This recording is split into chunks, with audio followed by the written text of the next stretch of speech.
Marinaro, the Sick Podcast on this Monday, December 15th. Thanks for watching on YouTube, on Facebook, and on Twitter. Off day for the Montreal Canadiens after having played 2 games and 2 nights, travel included on Saturday night. Of course, the Canadiens were in New York versus the Rangers. They had a 3-0 lead, which they saw evaporate 3-2, then 4-2, and then they lose by a score of 5-4 in overtime. Marty St. Louis obviously wasn't very happy after the game. And let it be known to members of the media that he wasn't happy because of the same mistakes happening over and over and over and over again. And guess what? Last night in Montreal versus the Edmonton Oilers, the Montreal Canadiens jumped out to a same 3-0 lead. They didn't let this one get away. They win the game by a score of 4-1, a game that which Marty St. Louis called probably the most complete game that his team has played this season. I think it's one of the 3 best for sure. Others that come to mind is the 2-1 win in a shootout in Toronto versus the Maple Leafs a couple of weeks ago. And, of course, in the last month, a game the Canadiens won in Vegas versus the Vegas Golden Knights. So those are the 2 that pop out to me. I believe that one there was by a score of 4-1.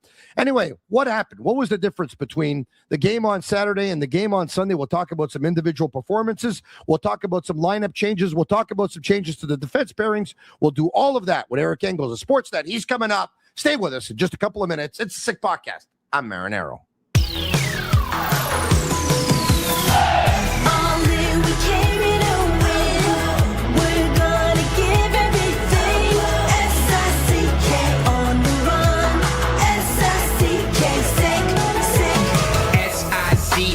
It's the sickest podcast. Tune in for the audio, or you can even watch back. Giving players all the props, or put them on blast. We don't give no hot takes, only talk facts. We're giving all our devotion, riding high on this wave of emotion. Going all out, yeah, 'cause this is our time. No, ain't no stopping us till we reach the finish line. All in, we came here to win. We're gonna give everything. S-I-C-K on the run. S-I-C-K, sick. On fire, we're ready to fight. We'll bring the house down tonight. S-I-C-K on the run. S-I-C-K, sick. Play it on the car ride, play it when you lounge.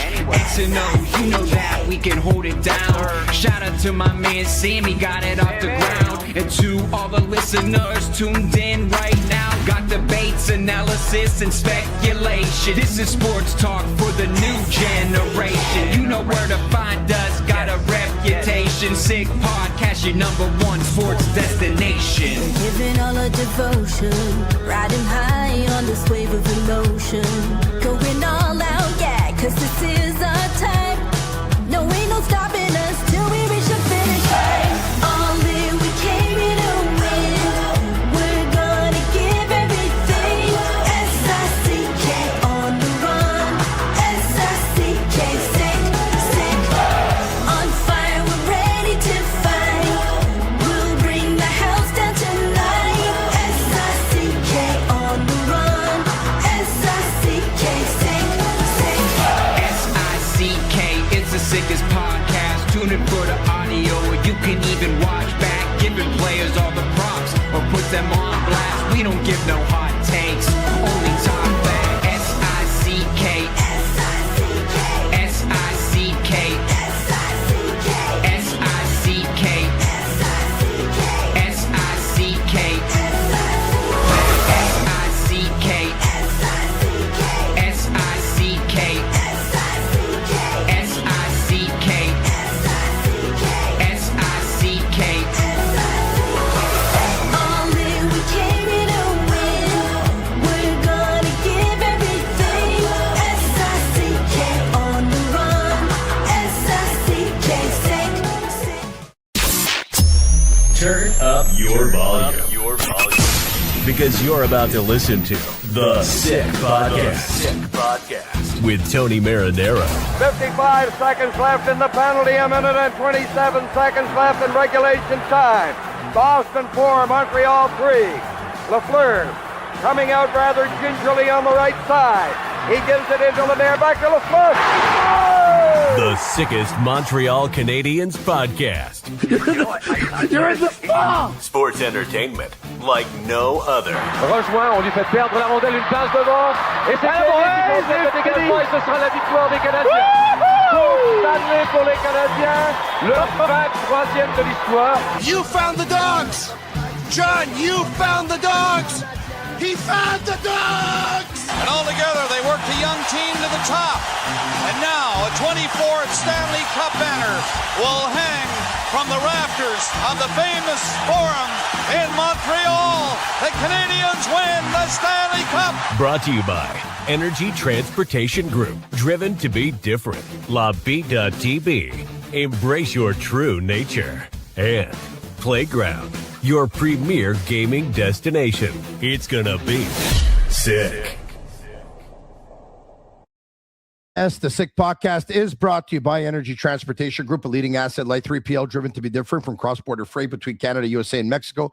Coast-to-coast shipping in both Canada and the United States. Energy moves it all fast, reliable, and powered by tech that delivers smarter logistics. And your real partner in transportation, you contact the team at sick@shipenergy.com and see how Energy Transportation Group is changing the freight game. And it's also brought to you in part by Bittt TV. For big games, you want the best beers on your team, whether it's Bittt TB IPA with its bold flavor, Bittt TB Lager with its exceptional smoothness, or Bittt TB Ultra Lager, which is ultra light and ultra refreshing. They always have a place on your team.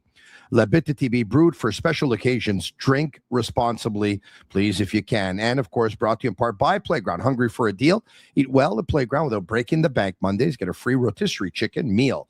Tuesday, get a free burger with your choice of side. How? First, accumulate 50 reward points on any machine any day of the week. Next, visit the guest services, player rewards, or any cashier to have your free rotisserie chicken voucher and your free burger voucher printed. Now you're ready to eat for free.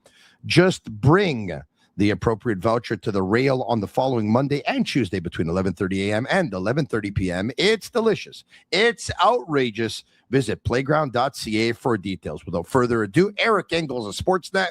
What's going on? Eric Engels, presented by Allard et Emon, experts in heating, air conditioning, and ventilation since 1977. Indeed, and for nearly 50 years, Allard and Emon has set the standard for HVAC service in Montreal. Their focus is simple: unmatched quality and dependable comfort for your home. Visit allardemon.com to learn more. Allard and Emon, experts in heating, air conditioning, and ventilation since 1977. Eric, how are you?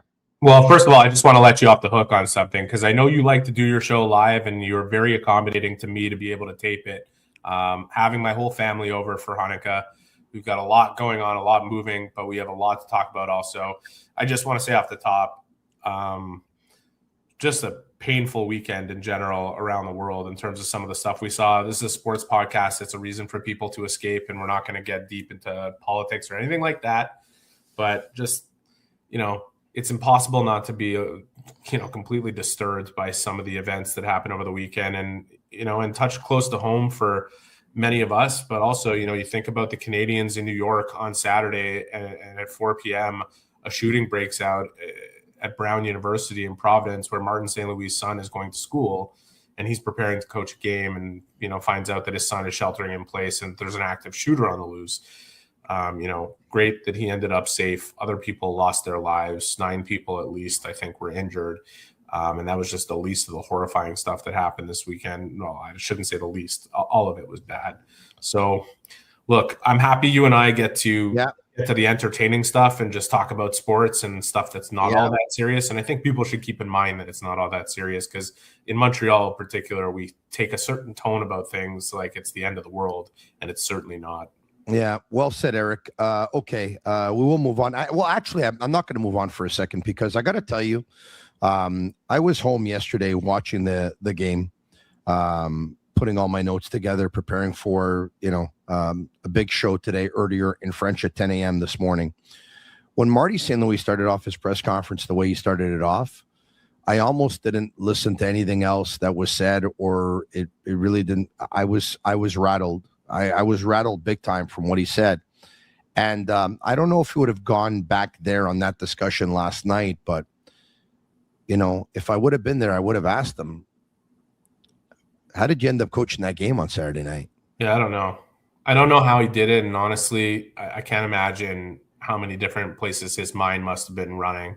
But look, he had a job to do and he did it. And the Canadiens got a point out of a game that let's face it, they didn't deserve any. And I'm sure we're going to discuss that at length. So we might as well dive into it. Listen, I'll finish with this. A couple of months ago, of course, and I think it was a couple of months ago, but there was obviously a shooting in Utah, Charlie Kirk.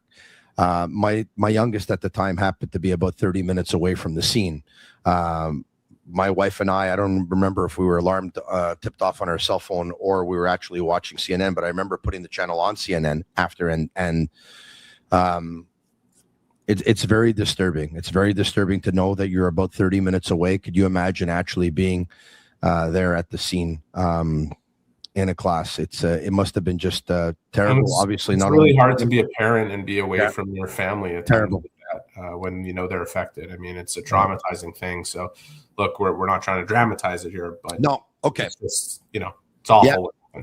And it definitely is. So thoughts and prayers to all the victims and everyone involved and all of their families, because it really was a terrible weekend. And you're right to bring it up, Eric. It was earlier today was a good day for the Hutson family, because the Oilers recalled forward Quinn Hutson from their American Hockey League affiliate, the Condors. The 23-year-old leads all AHL rookies in goals and in points with 16 goals, 12 assists, 28 points. So congratulations to Quinn Hutson and the Hutson family, because I'm sure they must be pretty excited about that. Big news coming out of Buffalo, and I guess comes as no surprise. The Buffalo Sabres relieved general manager Kevin Adams of his GM duties and basically have promoted Jarmo Kekalainen, who was his assistant, to the general manager's job. So, Eric, we've been talking about that one for a while. I guess it comes as no surprise. Well, listen, I have one note in specific in terms of, not going back and relitigating how the franchise was run under Kevin Adams, because clearly the results speak for themselves. 5.5 years. That was shocking.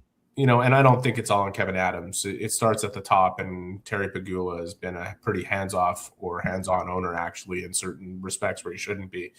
If there's one thing that he should be doing with all his money, which he seems to invest very well in the Bills, it should be bulking up scouting. The Sabres took major cuts in those departments over a number of years. Jarmo Kekalainen is a lifetime scout. That is his specialty on top of other things in terms of experience as a GM in Columbus for all those years.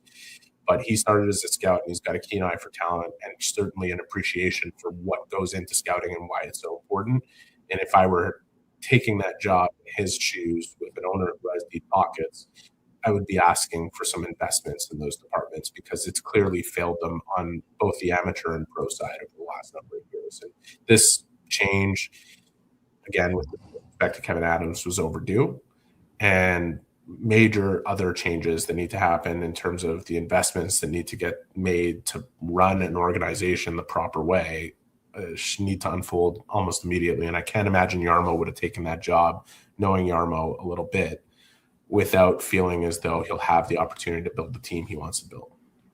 I hear you. Yeah. Mind you, if I'm a general manager in the National Hockey League, we know that Kevin Adams couldn't make certain moves down the stretch. Maybe he actually had his hands tied, didn't want him to, or there were certain moves that he couldn't do because he said, you know what, I don't want to leave whatever I'm going to do to the next general manager. But if I'm a team, I'd still pick up the phone anyway, just for fun. Anyway, call Jarmo Kekalainen. The bad news is you're getting a much more experienced and competent general manager than Kevin Adams, with all due respect to him. So it might not go anywhere, but I would still pick up the phone and say, hey, by the way, what's your plan? Do you have the same plan as the previous general manager, or are you thinking of rebuilding? Because if he is, there could be some pieces there that are pretty interesting, but I don't think he is. But anyway, all right, okay. We saw two different Montreal Canadiens teams on the weekend. Where do you want to start?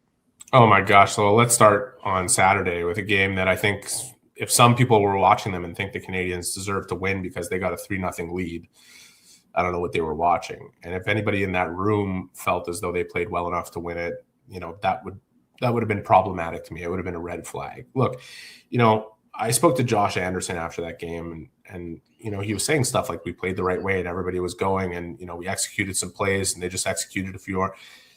Josh Anderson played an excellent game on Saturday, and his point of view might have been skewed. And also, Josh Anderson in particular, who I asked to speak to after that game, is a guy that we frequently ask to speak to after a loss because he really tells it how it is. But I came away from that conversation somewhat concerned that other people on the team might view it the same way Josh did. Because if they think that's the type of effort that will net them more wins than losses, they have a much deeper problem than anybody's been talking about with regards to their system or their ice deployment or this or that. What the reality was, and I don't know if it took Marty snapping them back into reality in between the games or if they came to the realizations themselves. You want to win in this league, you have to work, and you have to work to a higher level than you even think you're working. You may think you're working hard. There's always another level to get to. I think we talked about this a lot through the development of some of the individual players, Tony, you and I. But as a team, when you play the way you played against the Rangers and then you come back for the game against the Oilers, which I'm sure we'll get into in depth, the major difference is not the score or the result. The major difference is the work ethic that went into and the intensity that went into beating the Oilers that was not there to play against the Rangers, and they deserved more than what they got against New York. I thought they did not deserve a point in that game, and I don't care if they had a 3-0 lead and a 4-2 lead. They built that lead, barely earning it. They made some great plays to score those goals, but they should have been down a few goals if not for Fowler. I thought it was disappointing to leave him in a vulnerable position in that game the way they did. They didn't check. They didn't check with any type of intensity, and it was the complete – I think it might have been one of the more important things to happen to them this season, to have a loss like that preceding a game against an Edmonton team that could embarrass you with their skill. And they didn't let that happen, and that's big for them. Look, I go back. I think the date is October 28th, if memory serves me well. I'm going to double check here to make sure. And it is indeed October 28th. And that's actually before October 28th. So let's go to October 23rd. October 23rd, the Canadiens lost a game by the score of 6-5 versus the Edmonton Oilers. Eric, I'm sure you remember it well. We saw the Canadiens fall apart in the final 9 minutes of that hockey game. A couple nights later, they win in Vancouver. And a couple nights after that, they're in Seattle, where they're up by a score of 3-0, and that lead evaporates to 3-3. And the Canadiens end up winning the game in overtime on a goal by Cole Caulfield. That's when I think October 23rd, October 28th, we started to see the Canadiens defense and the Canadiens defensive game, their game without the puck, fall apart. It doesn't happen all the time, obviously, but it happened in that third period versus Edmonton. It happened in that third period versus Seattle. We saw some holes in a loss versus the Philadelphia Flyers. They trailed early on in the game. And then after that, of course, that stretch of 5-1 loss versus LA, 7-0 loss versus Dallas. They lost 3-2 to Boston, but that was okay. They lost 4-3 to Columbus, but I think that was okay. They lost 8-4 to Washington. That was not okay.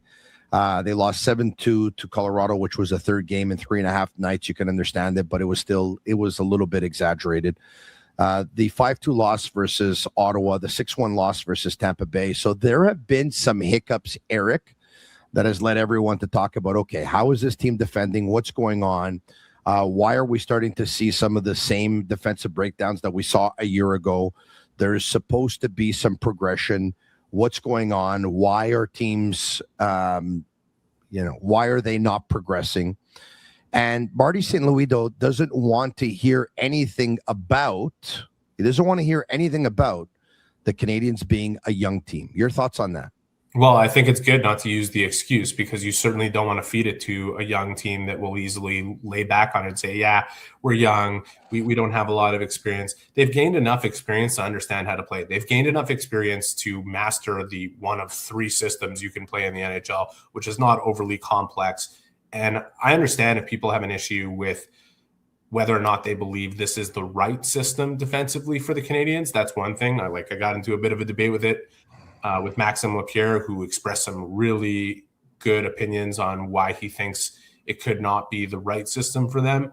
But the idea that it's too confusing for them to play is, to me, some of the laziest analysis anybody could have. I just think it's so stupid. It's not complicated. These guys could teach it to each other. Whether or not they can execute it on a regular basis is certainly up for debate. And it's not, if I'm on the other side of the debate, it's not one I'm likely to win with a lot of the people who are watching these games and the Canadiens reinforcing their argument. But I think structure is one thing, details within the structure is another. And one of the things that I saw Max Lapierre, on his own podcast, and I think on yours as well, and that we 100% agree with, is that the intensity needs to be there. and the intensity was lacking, and it's lacking for a couple of different reasons, in my opinion, from game to game versus what we saw against the Oilers, where they were right at the level of intensity you need to be at to win games in this league, okay? Even in the regular season. One is that you're 50 games away from the end of the season. So, deadlines come with urgency. Urgency comes with deadlines, and you're far away from it. It's a normal thing, and you're seeing almost every team, with the exception of Dallas and Colorado, struggle with that night to night. Carolina's riding insane goaltending, and Anaheim has been pretty good. The other reason, and I don't know if you agree, Tony, but I really have been thinking about it, this team is more skilled than it has been in a really long time, and it is very tempting when you are far away from the urgency of a deadline to rely on that skill. And more often than not, you get punched in the mouth for trying to do that in this league. And if you want an example of what it looks like when you try to do that, go back and forget everything you saw from the Canadiens against the Oilers and just watch the Oilers play. Just watch them in that game and see they have all world skill in two of the greatest players of all time and arguably the two best players in the league in the same lineup. And boy, did they try to rely on it last night, and they got handed an easy loss. It was a 4-1 loss that probably could have been a 7 or 8-1 loss. I must have missed that between you and Max. Was that on application? No, we had a little Twitter. No, we just had a little Twitter exchange where I think it was David St. Louis, who I really admire his work. He does a lot of great breakdowns, scouting for elite prospects. And he said, it's not that complicated, this whole system stuff. I don't know why we talk about it so much. And also, it's not a strict man-on-man system. It's a hybrid system, which most teams in the league play. And Max wrote back and said, it's not that simple. And I think there's a certain level of energy that's expended in playing that style of game that doesn't enable you to employ the energy down the ice on the forecheck and this and that. And that's fine. But I think if I can, I don't want to answer for him. I think what he's alluding to is, and I don't want to put words in anyone's mouth here, but I did have a conversation with Max on his podcast on La Poche Bleue about a week ago, is that it's a hybrid system. It's not a man-to-man. But for example, you have a face-off. If you lose the face-off, right away it goes to the point.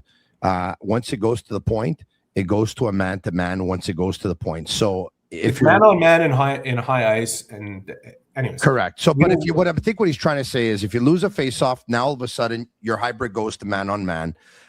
If the puck is against the wall and you send somebody, and all of a sudden you send someone else in support, but they send a pass that goes back to the point, once again, it goes man-to-man. So if you don't have a play down low, you're going back to the point and you're going man-to-man. Well, so I think what he's trying to say is it's a hybrid, but it goes to man-to-man often. Yeah. Well, it's more that David St. Louis was explaining that exact nuance, and Max was saying it might not be the right system for this team to play, or he does not a fan of the system in general for any team to play. He believes in zone defense, being able to conserve some of the energy and covering a certain area of the ice as your own responsibility, and being able to use that energy that you've conserved defensively. And maybe it's a little bit more passive at times, but it can be aggressive when you get a chance to outnumber the opposition, to forecheck and do the other things that lead to offense. But the truth is, and this is my opinion on it, and it's okay, it's good, it's healthy to have a good debate. And Max and I have a ton of respect for each other. Max has played in this league, and I understand, and he's played both systems, and he has his own opinion on what he thinks works. In my opinion, if you apply the details within the structure of the hybrid system, it is the hardest defense that you can play against, and it enables you to have the possession that you want to have. Have the Canadiens executed it the way they need to through the first 32 games of this season? Nowhere near as consistently as you would hope for a team that has progressed over the last 3 years straight. But it's not because they don't know how, or they're confused and they have no idea what they're doing. It's because they are lacking a certain level of intensity in applying it in certain times. They are lacking a certain level of alertness and attention to detail in correcting certain mistakes and breakdowns when they happen. And they have a certain level of skill that they have not had over the last 3 years, in which they start to depend on it a little more than they should at times. And you know what? I think Marty St. Louis, if you want to be critical of one thing, is that he could let them off the hook a little more than he should. And I think he realized it certainly in that game against New York, and I think he applied it in that game against Edmonton. I would have loved to have seen an ISO cam from him on the bench when we saw a couple of loose plays start to happen at 3-0. Right when the Canadiens went up 3-0 against the Oilers, Nick Suzuki had a shift. He was 1-on-2 and had guys flying behind him to catch up. He could have pulled up at the line and he could have waited for that numerical advantage. You know what he did? He dumped the puck around the defenseman. He went and retrieved it himself and started to create offense from deep in the zone up 3-0. And like a shift or two later, Kapanen and Demidov tried to make a play and it got broken up and went the other way. And I'm sure that Marty didn't like it. And I'm sure they heard about it on the bench. And that is the standard to which he needs to hold them from now on and not just trust that they're going to hold each other to it. And I think going back to like the room in New York and the comments that we heard, we shouldn't have blown a 3-goal lead. You shouldn't have had a 3-goal lead with the way you played defensively in that game, with the type of intensity you were bringing to the game. Sportlogic sends Sportsnet reports, Tony, every Saturday night as part of an agreement we have with Sportlogic. Yeah. It's a great company. They get nitty-gritty details. The Canadiens in the game against the Rangers won 36% of their puck battles. Okay? Yeah. You are not winning any freaking game in this league doing that. Like, no. Your chances are about 4% if you're going to like win a game winning 36% of your battles. So you could talk about structure all you want. You need intensity and discipline within that structure in order to execute and have the puck on your stick more often and win games. That's just what it is. We're going to talk about the once again the hiccup in New York versus the Rangers in just a minute. We're going to continue with that. Not before I talk to you, of course, about introducing the Slushbuster. Let's play the video.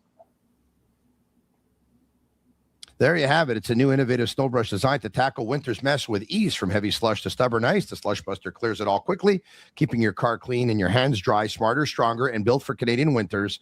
This is an unbelievable Christmas gift. Use code TONY15 for 15% off your order. Only available for the first 500 purchases. Once again, TONY15 for 15% off your order, and visit the website, and that's where you can do it at Slushbuster.ca. www.slushbuster.ca. I assume Agnello put one in the mail for me, right? Yes, as well as an exercise bike, a HVAC system, and a mattress. Okay, I like it. I like that. There's it's in the Hulk Hogan colors. There, the Hulk Hogan colors are pretty amazing. I got to tell you, I like the fact that it's got a club on one end, which is I think it's a mallet, which goes right in between your spokes, and you can break the ice. And so, Eric, I'm sure you would appreciate it because I can actually see you being a big fan of golf with a little bit of mini putt in your house. Like I could see you. It could come in particularly handy having a club in your hands in LaSalle. In LaSalle, it could come very handy having a club in your hands. Yes, you're absolutely right about that. Okay, now, at the end of Saturday night's game, Marty St. Louis obviously was not very happy. He did not throw anyone publicly under the bus. He doesn't do that. And by the way, I think that's very honorable, even though a lot of members of the media are just like, can't wait for that to happen. I think it's very honorable that he doesn't do that. He played for a coach who, as good as he was, every now and then would do that. And you can lose a player or three or a locker room in a hurry when you do stuff like that. And I think he realized that it doesn't really work anymore in 2025, soon to be 2026. So he didn't. But he talked about his biggest disappointment, and what he was upset about was making stupid mistakes. And when he was asked, which stupid mistake are you talking about? And he said, well, there's a lot of them. Well, can you point them out? Well, he said, you watch the game and you'll see. The game after that versus the Oilers, he changed up his defense pairings. Yes, he changed his goalie, but that was I think foreseeable, playing 2 games and 2 nights travel included, that he was going to do that. But he made one roster change in terms of a player being in and a player being out. Do you think his frustration at the end of the game and talking about bad mistakes over and over again had something to do with the player who didn't play yesterday, and that player being Arber Xhekaj? He wasn't the only one who made mistakes on Saturday, by the way. He made one glaring one, but the type of one that, like, Arber would be the first one to tell you that he just can't make. It's just a mistake that he can't make. Now, I know exactly what's coming back now with Struble playing that one-on-one against Point, against the Lightning, and just not playing the man and playing the puck and getting walked around for a goal. And Struble didn't play on Saturday, and he didn't deserve to play on Saturday. And maybe people felt he didn't deserve to play on Thursday, and I think that could have been justified as well. I think part of me, you're right in saying that he really didn't have a good game versus Tampa, because I know you mentioned the getting walked around by Braden Point. No, he really. But on the goal that made it 3-0, if memory serves me well, the goal by Nikita Kucherov, where there were 4 players in Crozier's shooting lane and should have been, and Nikita Kucherov was left wide open, and Brandon Hagel was left wide open. Struble was kind of like in no man's land. They were all in no man's land. You're right. You're right about that. So it was a bad game. It was a bad game for Struble versus Tampa. You know what? The Lightning game, just to give it a quick go over, the stuff that we started to see once the game got to 2-0 and the Canadiens were dominating the game and found themselves 2-0 was basically a level of panic and not expecting the puck to get saved or being able to sort things out. Like, they just panicked. Like, if you watch that play where they all end up on a line, it's not because, they don't know where to go and they don't know how to play the system and sort things out on a fate. No, it's because they didn't trust that the job was going to get done behind them. I hate to say that, but like, you could just see it happening and you could see it evolving. And when you go through the same kind of scenario where you get off to a great start and you're down 2-3 goals, you start to color outside the lines. Let's put it that way.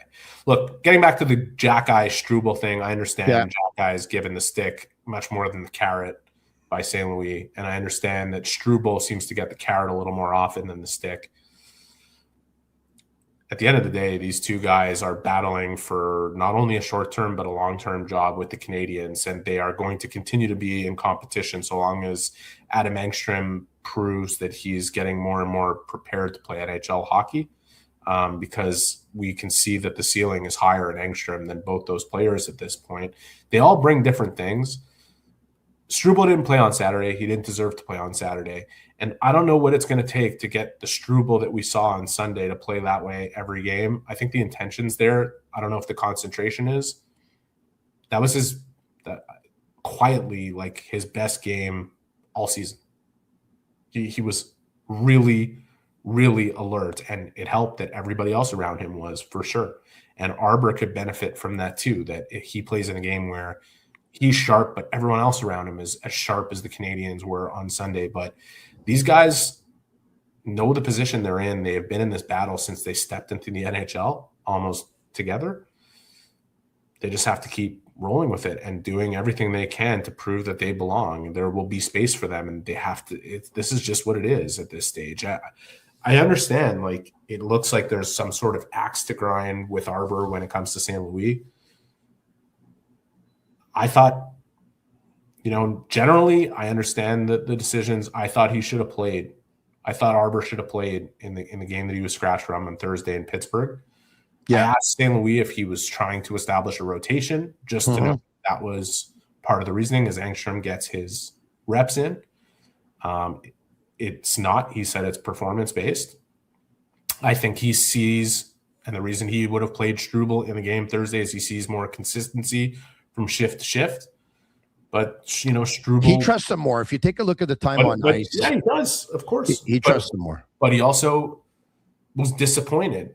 They came off a win, and he sat Struble out on Saturday because he was disappointed in giving him the opportunity, and he didn't rise to it. I think Jayden Struble, I don't know if he needs that fear of having his feet to the fire a little more often, but that was his... Like, I don't know what he would say about it. I thought it was his best game of the season last night. I think everyone was good last night. I mean, let's be honest here. They were. Jakub Dobiš was unbelievable versus the Oilers last night, especially on that 5-on-3 power play for the Oilers. Jake Evans had played 19-plus minutes, and doing the job that he did on Connor McDavid was absolutely unbelievable. Heck, I thought Joe Veleno was very good. I thought Alex Texier was very good. I thought Juraj Slafkovsky was very good. There's a lot of Canadians that stepped up. I thought Lane Hutson in these last 3 games, in Pittsburgh and in New York versus the Rangers, and at home versus the Edmonton Oilers, I thought he was like lights out good. Like, I thought he was another level good. I thought he was like top 3 or top 4 in the world good. I thought he was that good, Eric. Listen, Evan Bouchard is a 70-point defenseman, and people in Edmonton appreciate that about him. if he played with a quarter of the intensity of Lane Hutson, there would be no debate about whether or not he should make Team Canada. The way he played last night, he should not make Team Slovenia. Like, he was, I couldn't, it's one thing to make mistakes. It's another to appear as though you couldn't care less about the mistakes you're making. That was a brutal performance from him. And it seems to be what you get from him much more often than anybody would hope at $10.5 million. Lane Hutson, the way he defends and the intensity with which he plays with, look, you know, we all sung his praises a ton last year. We all saw what was developing there. To see him, though, you can't just expect that, like, even with his dedication and how unbelievable a player he is, that he would be able to elevate his game as much as he has from last year to this year. From, like, he's incredible. He's absolutely dominant. He had a tough start to the season. There was plenty of distraction around him. It was totally understandable. But, man, I just think Lane Hutson right now, he deserves consideration for that Olympic team, if not to make it.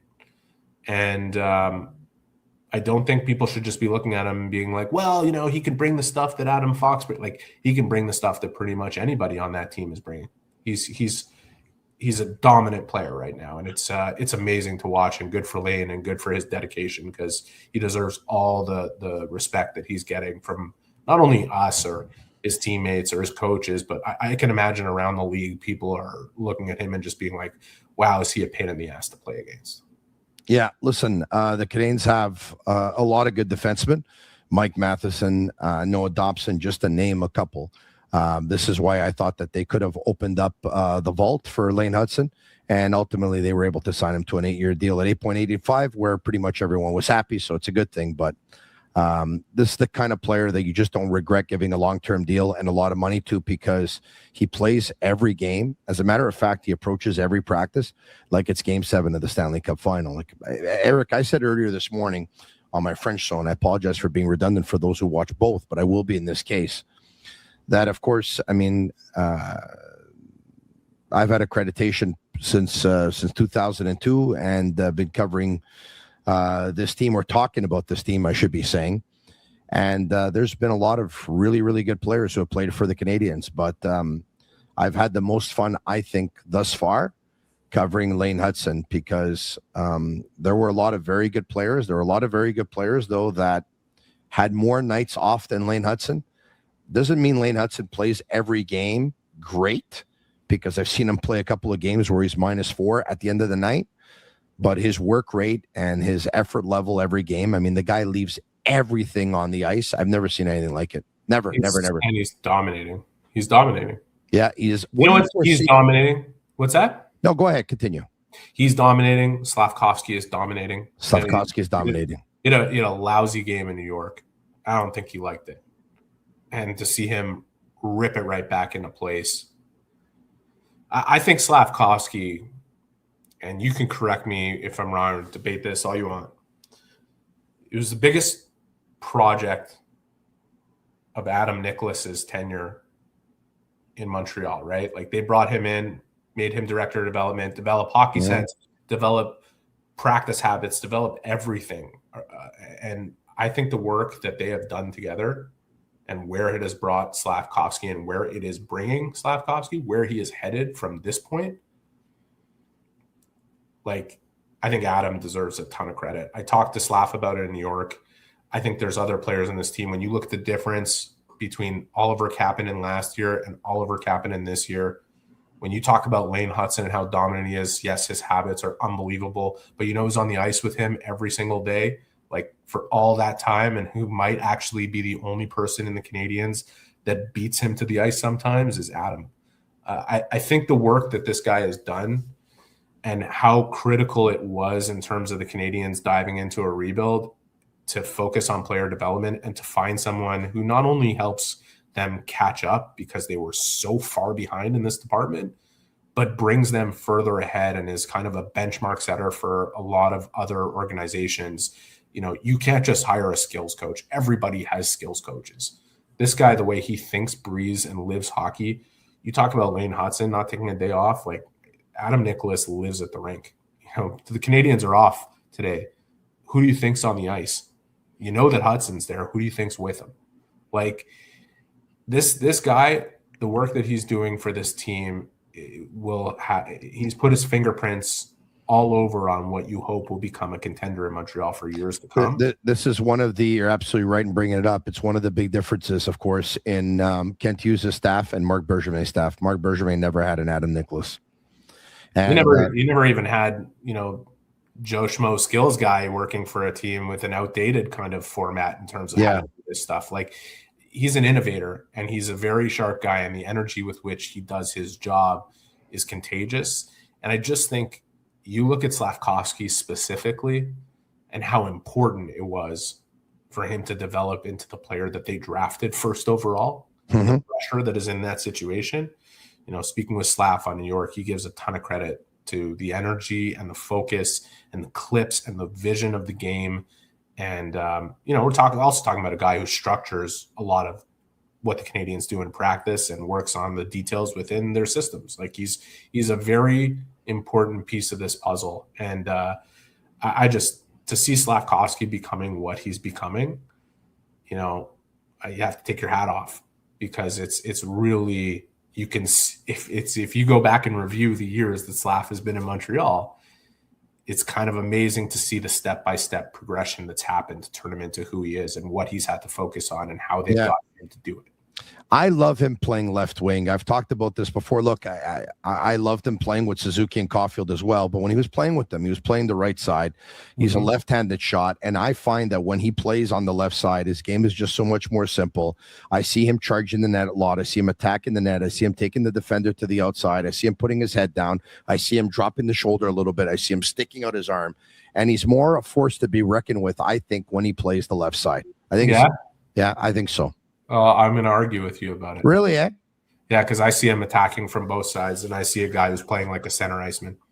I think Slafkovsky right now, with what he is establishing and the level to which he is playing a dominating game, and everything starts with his feet moving. And look, he just has the size and the strength at this point that people just bounce off of him. It's what you always wanted to see from the player, but like he had to grow into that. This guy, we talk about the Canadiens needing a second line center. Mm-hmm. This guy might be the answer. And I know some people are going to look at that and say, wow, that's crazy. The only difference between him and being the second line center right now, aside from Kapanen playing really well, is that he's not taking the faceoffs. He's playing like a center. He is driving the line like a center, attacking from both sides of it and setting up everybody around him. The vision, the way he has created the poise, the confidence. I'm telling you, when this team gets healthy, I could see the Suzuki-Caulfield duo. I could see the Slafkovsky-Demidov duo. I could see a Kapanen-Newhook duo. And you rotate through whichever wingers you need to make things work on each one of those lines, and you have something really dangerous. So hold on a second. Maybe I lost you. Are you saying that you see Slafkovsky being changed to center? I think you better try it. I think it's really worth trying. Look, let me put it this way to you, okay? We all know what the need is of the team. Yes, second line. We also know, because you and I have talked about it ad nauseum for 3 years, that the Canadiens are not filling that need just to fill it. They want somebody there who will help them contend for the Stanley Cup, if not in the short term and exclusively in the short term, for a very long time. And if you run through the list of potential options, there are very few from around the league that you could potentially pluck out and hit a home run of a trade to make that kind of deal happen. Pittsburgh got off to a great start. The Crosby noise dissipated. I understand they've lost 5 games in a row. Maybe they'll lose 20 in a row and we'll have a different discussion. But until we do, I don't think Sidney Crosby's going anywhere. Well, and if you want somebody who's really good, be prepared to give up Zarowski, Michael Hage, Jacob Fowler. But even beyond that, okay, say it is somebody. Say for whatever reason the Islanders were in the tank instead of being in a playoff spot, basically wire to wire from the beginning of the season to now. You would be trying to do everything you could to get Bo Horvat. He'd be an ideal fit as a left-handed center who scores goals and can play with a playmaker like Demidov and plays both ways and knows Nick Suzuki and is under a contract that is very digestible until he's 36 years old. You're opening up the window. It's not available. And if you are going to test things out internally while you wait for the Hages and Jurovskys of the world to come, you've got a guy who's playing like it right now. And if you can create that balance on your team, with you look at what Suzuki and Caulfield have together and the success that we've seen between those two and Kirby Dach when they've played together at times, with Newhook coming back eventually, with the type of confidence he built up this season to what he could be.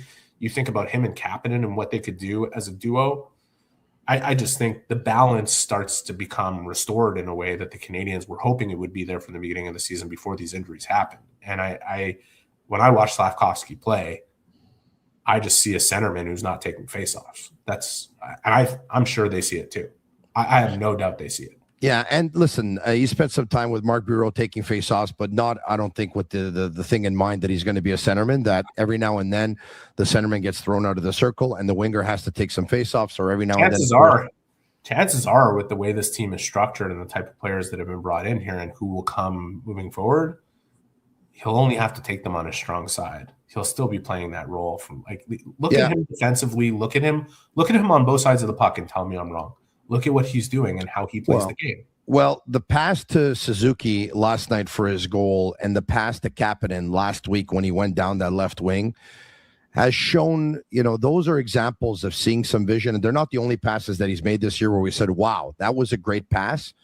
But we're seeing a little bit more about, from his vision than we have seen in the first 3 years of his career. How about the defensive responsibility? Like, he always had it, but as how often you see Slav in kind of the F3 spot, the responsible guy, generally the center iceman, and he's tracking back first, and he's stopping a play, and he's going out to the point to make the switch, and this is a guy that I believe you have to see. You have to as you get healthy. Yeah.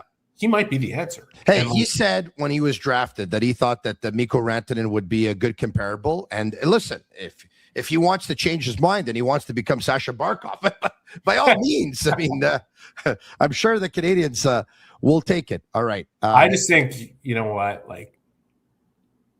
if you're able to have that internally and at least see if you have it, it's worth a look. I mean, they're not going to, I hate to burst the bubble here, and maybe they're going to be able to do something insane that nobody saw coming, like Bill Guerin did this week. But they're not going to solve this problem this year. I don't think so. No, I don't think so. Especially, you want them to give up assets for Ryan O'Reilly.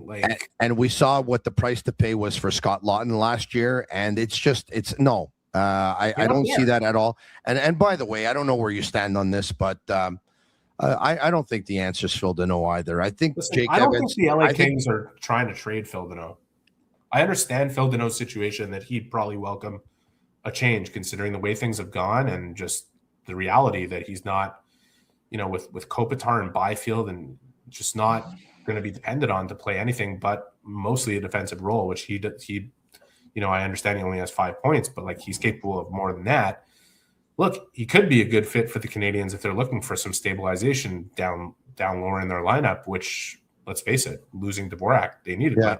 A body's got to come out the other way. And the Kings on their side of it, have to – they're not just going to replace what Phil Deneau does for them on the penalty kill and from a defensive standpoint to ease the pressure off those other guys that we just mentioned without replacing him. So, $6 million next year for that guy. It's a factor. I don't know how the Canadiens – I don't doubt that some conversations might have happened. I haven't had anybody tell me that they have, by the way. You don't have to spend $5.5 million on a player who is a good defensive hockey player. You don't have to. You need to spend $5.5 million. Yes and no. But I hear you. 2 years from now, that's what those players are going to call. Christian Dvorak signed for $5 million in Philadelphia for 1 year, right? Yeah, I know. But they're thin. I thought he was going to get a 4-year deal out of Chicago. They needed good veterans around. They wanted to make space for their kids, and he ended up in Philly. But A, they're thin. B, I think he's their first-line centerman right now. And C, they went out to sign him as an unrestricted free agent. You'll always end up paying more because, of course, you have to overpay to end up signing guys. And we're talking about a guy who's Phil Deneau already has a contract right now. All right, okay. Speaking of centerman, by the way, Mika Zibanejad of the New York Rangers left out of tonight's game because he was late for a meeting, and head coach Mike Sullivan says, there's challenges in terms of traffic in New York City. There's geographic challenges, and he felt pretty badly about being late for the meeting. But anyway, he's going to sit out. Anyway, rules are rules, I guess. In ending, how do you see the Canadiens goaltending situation play itself out? That's what everyone is talking about right now. You go to any cafe, any bar, any restaurant, you name it, any outing, they're talking hockey. You go to your hockey game, you go to your sporting game, whatever you go to your pickleball game. I'm sure someone's going to come up to you and say, Eric, what's going on with the goaltending situation? Jacob Fowler was great in his NHL debut. He was less great. Seeing a 3-0 lead and a 4-2 lead evaporate in a 5-4 loss in overtime. Probably a couple of goals he would have wanted to have back. Probably, we can probably say as well that his team probably would have loved to have protected him a little bit more. Jakub Dobeš bounces back last night with a great performance versus the Edmonton Oilers. And it almost seemed like Dobeš was saying, hey, for all of you who counted me out, I'm here and I'm not going anywhere. Your thoughts? I have so many of them, and I want to predicate them by saying I don't know what's going to happen. They're certainly not going to discuss it with me, and they're not going to discuss it with anybody else. They have their own internal plan. So I'm just going to tell you what I think should happen. How's that? Mm-hmm. How many games do the Canadiens have between now and Christmas? How many games do the Canadiens have between now and Christmas? Okay, so the Canadiens play the Philadelphia Flyers tomorrow night. They play the Chicago Blackhawks on Thursday night. That's 2. They play back-to-back versus Pittsburgh. That's 4. And they play in Boston on the 23rd. That's 5. So there's 5 games between now and Christmas? Yeah. Is that correct? Yep. Okay. Guaranteed. Well, here's what I would do. Mm-hmm. I play Fowler tomorrow against Philadelphia. Mm-hmm. That's who I start. Okay. I play Dobeš the next game. Okay. And then I come back with Fowler. Okay. And then I come back with Dobeš. Uh-huh. And then I come back with Fowler. Wow. I'm sure Fowler would love to play in Boston, where obviously he's a household name, having played for Boston College for a couple of seasons. Just want to pump the brakes for 1 sec. I know what you're saying. You want to give Samuel Montembeault all the time to find this game. That's the plan I make, okay? And the plan is flexible based on performance. That's the first thing. Okay. I think Dobeš played great. And I think he could sit in the scrum after and say, oh, I don't care what anybody says, and you guys put the pressure, and I don't feel any other pressure. I think he had a fire lit under his ass, and he played really well. Okay? I tend to agree. And by the way, and sorry to interrupt you, but earlier this morning, my colleague Alexis Lavoie-Martel brought up a stat that he saw last night on RDS. I don't have it. Days of rest, is that what it is? That is exactly what I'm talking about. Yes. So I don't read too deeply into that, but I'm not going to say that it's not enough. That it's enough. Okay. Jakub Dobeš thus far in his career on a back-to-back has his worst save percentage. When he's got 1 day's rest, he's got a little bit better. When he's got 2 days rest, his save percentage is better. When he's got 3 days rest, his save percentage is even better. And when he's got 4 days rest, his save percentage is the best. Yeah. Well, it's not going to be 4 days of rest, but I'm going to say this, Tony. You know what that stat tells me? Yes. It tells me Jakub Dobeš has 37 games of NHL experience if you count the playoffs last year, and he's 24 years old, and he's not ready to be your every night starter, and he's definitely not ready to be a starter who has no safety net and no security blanket, that if he's not playing his best, somebody could come in and take the net. That's a level of pressure he shouldn't be dealing with at this point, and that's not taking away. I'm sure he'd love to. I'm sure he would like to start every game, and I'm sure he believes he can do it, but there's got to be some protection baked into that. No goalie should be in a situation, whether they're a 37-year-old vet or a 24-year-old kid who's just got 35 games of experience, where he feels as though if he doesn't make all the saves, nobody's there to help him. Mm-hmm. Like, it's okay.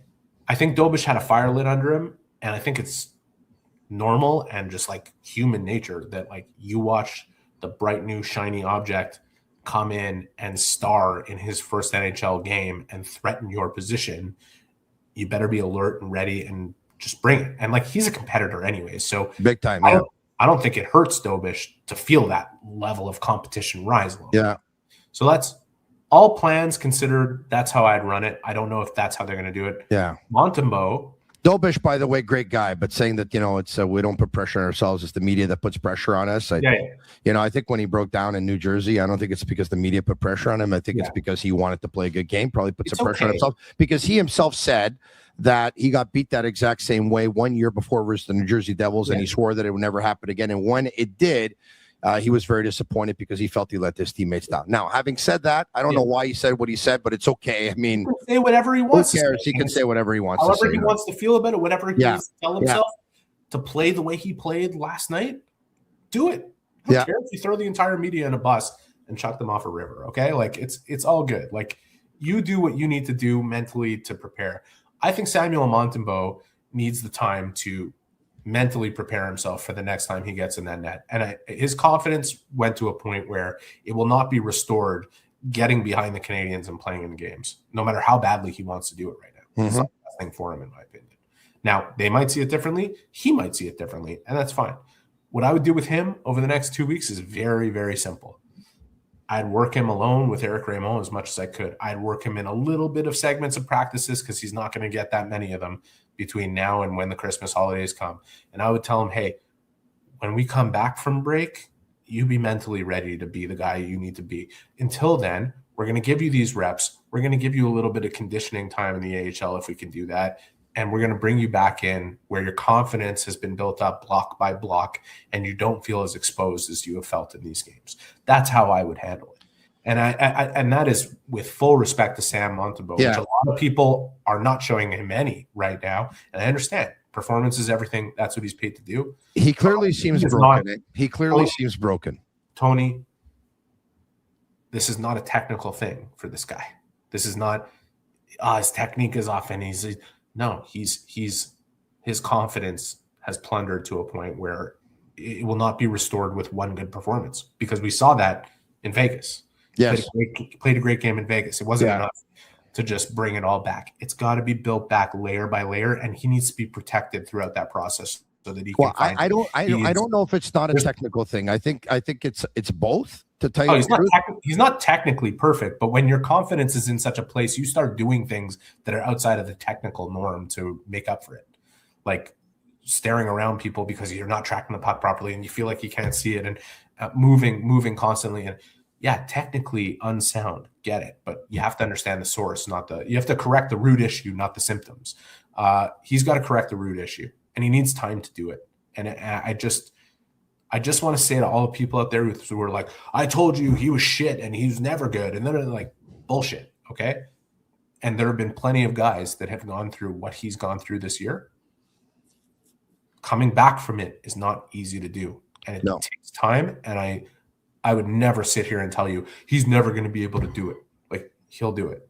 I think he'll do it. He's got the right attitude and the right mentality to do it. He needs the time to be able to do it. And I think it just take a break and come back. I'll tell you, I got something wrong. I had Fowler playing on Saturday. I had Dobish playing on Sunday. But I didn't think the Canadiens were going to offer the kind of performance that they did yesterday, especially playing 3 games in 4 nights with travel from Montreal to Pittsburgh, from Pittsburgh to New York to Montreal, and then playing versus Connor McDavid. But I had the goalies right. But I thought, I said last week, I said, you know what? I think Dobish will play on Sunday, and Monday he'll probably go down to Laval, because they had the 3 goalie system going a couple of years ago. I don't think there's too many people that liked it. I think they wanted to avoid that. Now, Dobish's performance and the fact that Montembeault clearly needs time changes everything. So they say only a fool or a dead man won't change his mind. So I will change my mind and say that the Dobish can't go down right now. I think Dobish has to stay.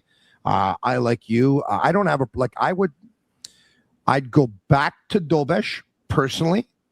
I can't say all season that you have to go with the goalie who's hot and then not do it, but those stats, those stats are a factor. I think those stats are a factor. And by the way, I have it here on my phone. 2 games in 24 hours. Dobish's save percentage, 778. 1 day's rest, 888. 2 days rest, 866. 3 days rest, 890. 4 days and more, 921. But you're right. It's a very small sample size, and we're talking about a young goaltender. Eric Engels. You know what? Before you close it, okay? Yes. I don't give a shit who plays in net tomorrow. Yeah. If I'm Marty St. Louis, I show up to the rink in the morning and say, guys, we're going to skate for 10 minutes. Come in this room. I'm going to show you a 10-minute highlight pack of everything you did in New York and a 10-minute highlight pack of everything you did in Edmonton. And I don't care who's in net. You play the way you played against Edmonton. Because if you do that, you're going to win. You're going to win. The difference was huge between those two games. And if anybody left the rink at MSG, I know the coach definitely didn't. If anybody left the rink thinking, we played well enough to win, and now we, a couple bounces, and no. Like, they played the opposite of how you need to play to win, and then they played exactly how you need to play to win against Edmonton, despite the 2 penalties in the 5-on-3 situation and the heroic saves that Dobish gave them. It was great. I think they're going to get that from their goalie within their spurts, no matter whether it's Fowler or Dobish right now. You got to play the right way.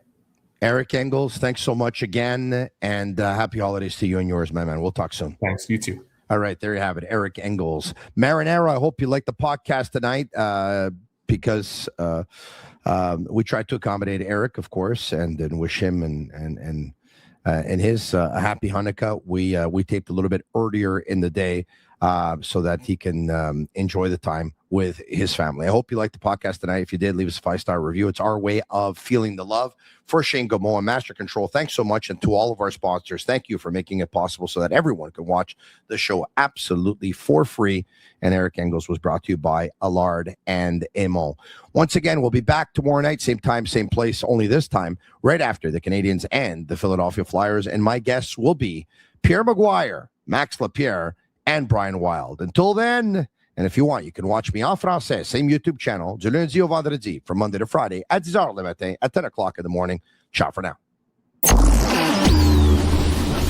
And that's a wrap. Hope you don't miss us too much until next time. Follow the Sick Podcast with Tony Marinaro on YouTube, Instagram, Facebook, Google Play, and Apple Podcasts. The Sick Podcast is brought to you by Energy Transportation Group, driven to be different. Bittt, embrace your true nature. And Playground, your premier gaming destination.